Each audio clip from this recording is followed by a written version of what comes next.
So one of the great concerns when you're pump testing is getting your probe stuck down the hole. It happens. If you haven't ever got a probe stuck down the hole, you haven't been in the business very long.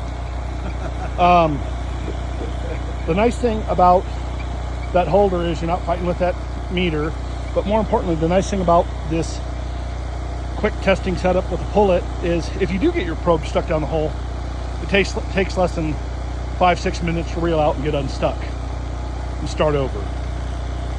So the next step in a well test is we now remeasure what the static water level is, because believe it or not, a pump and pipe displaced the water and lift it up. And there you are. So video proof. Joel, what's the static now?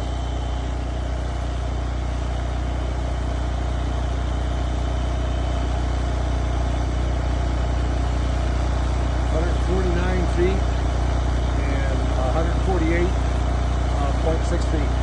So 148.6. It was 153, so it came up 151 to 148. So it came up a couple feet. And here's the only thing I like about the sole on this meter right here.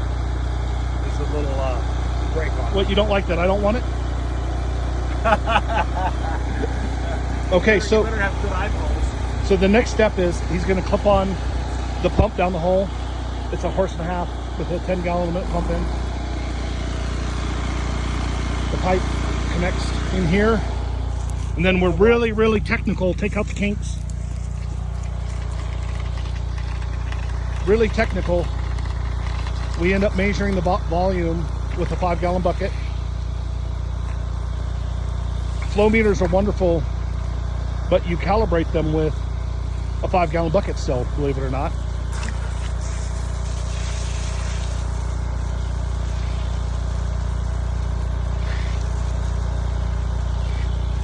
So what's your guesstimate, Kharom? How many gallons a minute? Right now that pump's doing 16, 17 gallons a minute. All right, let's see if then it ought to fill this bucket up in 20 seconds, right? Or less, yeah. Okay, let's see. Let's go.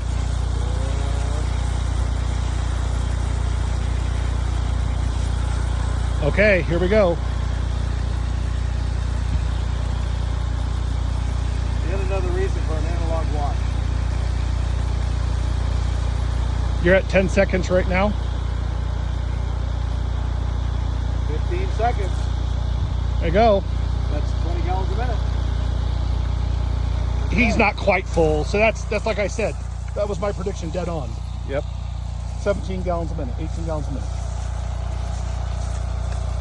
Yeah. So we're just getting into the real well water now. This water was trapped in that 600 foot, 700 foot of poly pipe on the reel. So here in a minute, we'll be showing what the real water looks like. At the 5-minute mark, which is a minute and a half from now, Joe will take his first sounding and see if the static or pumping level is moving down.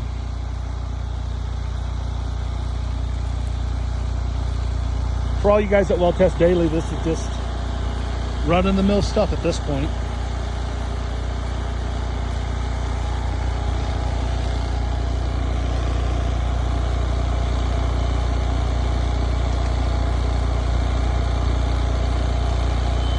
That's pretty impressive. Been pumping a couple minutes and it hasn't drawn down very much. That is pretty impressive.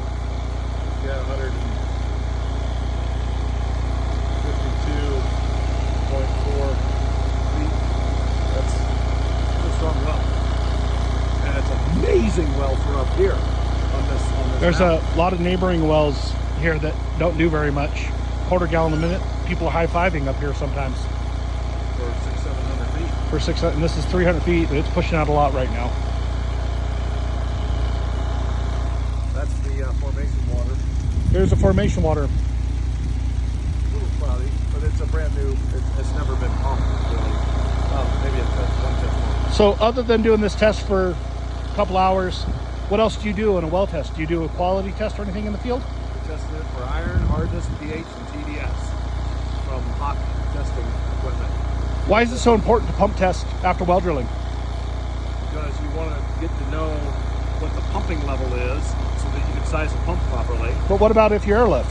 Why is that okay?